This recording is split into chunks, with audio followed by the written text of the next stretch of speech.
cells in space to understand how those cells function in microgravity, which is essentially a step toward understanding how organs, tissues, and even the entire body change during space flight.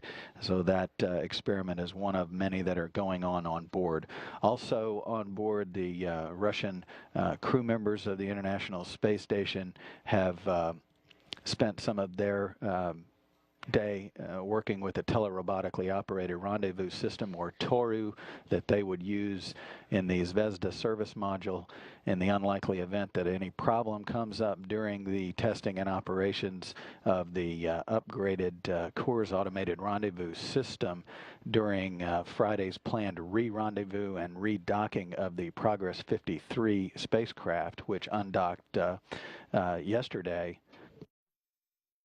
All of that activity will happen early tomorrow morning before Space Station Live, so be sure to tune in for that coverage and redocking activity at 7:15 Central, 8:15 in the morning Eastern Time. The focus, obviously, yesterday was on the an EVA, extravehicular activity. That spacewalk was conducted by Rick Mastracchio and Steve Swanson,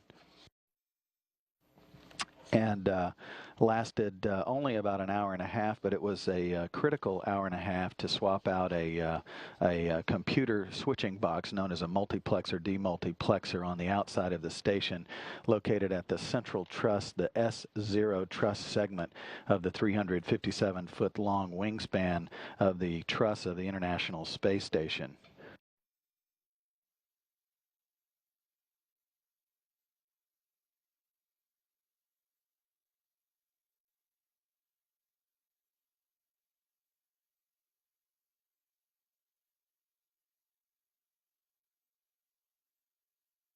The spacewalk began early in the morning and, as mentioned, covered 1 hour and 36 minutes, the official duration of that spacewalk.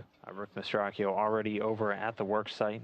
His first task to inspect the MDM for any possible damage, inspecting the unit itself and also the cables that are mated to the back of the MDM. And you're listening to my colleague Dan Hewitt, who served as the commentator throughout the spacewalk yesterday. Mastracchio now has 9 spacewalks under his belt, totaling 53 hours, 4 minutes, 5th all-time, and 4th on the U.S. EVA duration list. That Steve Swanson has attached now in his temporary stowage location. Steve Swanson now has conducted 5 EVAs for a total runtime of 27 hours, 58 minutes. And they'll temporary stow. All right, I'll hold that down.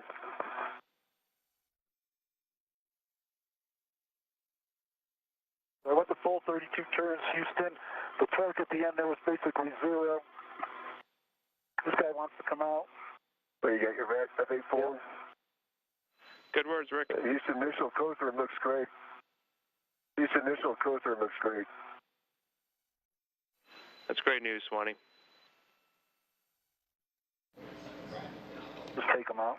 Swanson reporting to Cotherm, or that adhesive lining between the MDM and the cold plate looking good. Hopefully no residual that they'll have to scrape off the cold plate. You can see them removing the failed MDM now. Oh yeah, Cotherm is perfect. Little waves in it a little bit, but no pieces, all smooth. No issues on the Cotherm. There is a little bit of brake coat or something from the jacking screw. That's from the jacking screw. Yeah. And if you can see that in the WVS. Mastracchio now installing the spare MDM into its place. Yeah, you're missing this one right here. It's coming down. Yep. 23 turns, stopping. 23 turns, max torque 3.2. Okay, copy. 3.2 on the torque, Rick. We'll get you new settings. And I'm clear. Okay. Steve Swanson translating over to those SPDA doors, where he's going to do a quick lanyard cut task. Okay, Swanee, as you approach the work site, I want to remind you about the lanyard. After you cut it, you want to be careful to avoid the cut end for sharp edges as you put it in your trash bag. Copy, thanks. Swanson cutting the lanyard now off the SPDA door.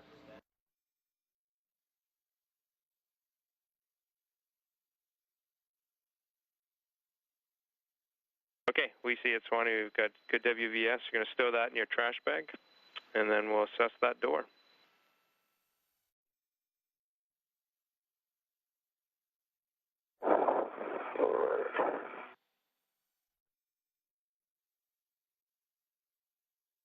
It looks like something's still holding it up. I checked the launch locks. They look out.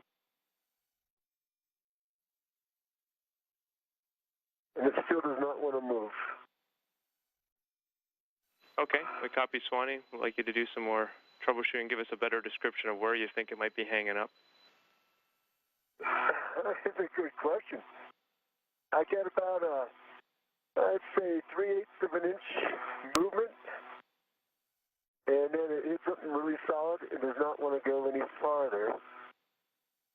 Let me look back over this way, if I can get a good idea of what's causing it.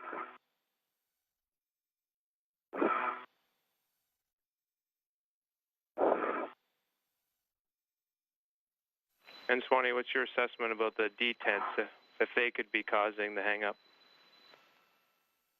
Well, it could, but if I look at those, and it's free to move sideways, but there are those ridges in there, and that looks kind of like what it is. Yeah, I see how the ridges go up on the plate that's in the plungers, that the plunger's using to hold down, and that's how much play I have. I get to that point where the top of the ridge, and that's where it wants to stop. Now, Okay. I could possibly use more force to get over the plungers, but that's going to be quite a bit of force, I think. Okay, we copy those remarks. That's a good description. We have some good video of it. Stand by for more words. I think it is the plungers causing the issue.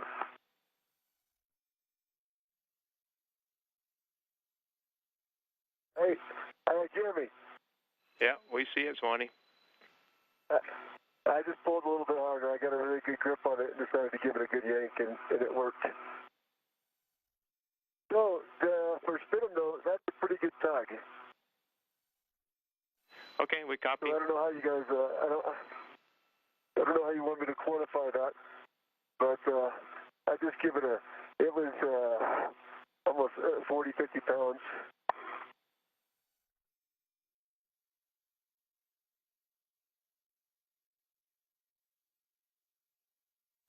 And even getting it back over takes a good... Okay. So Steve Swanson using a little bit of brute force to get this door open. Meanwhile, controllers here in Houston confirming that the new MDM is powered up, has been running through its diagnostics, and they're getting ready to do the software update.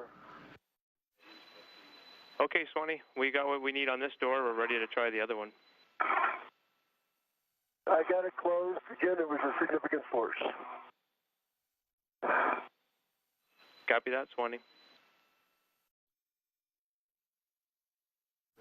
The second lanyard removed. Swanson moving in now to open up the door. Okay, we copy that, and we see it in your WVS. I mean, you still got some force to it. Hold on here, maybe. You know what? I bet it wasn't all the way done. I slammed it back and put it all the way back in again. Let me do this again.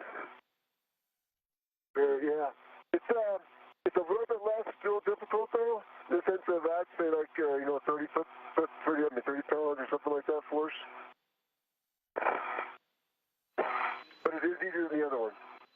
Okay, we copy that. Good description, Swanee. So those were highlights of the EVA, the extravehicular activity by Rick Mastracchio and Steve Swanson yesterday. That basically restored the redundancy of the multiplexer, demultiplexer system as a backup for the operation within that S0 truss. during that spacewalk, Steve Swanson, who periodically takes an opportunity to document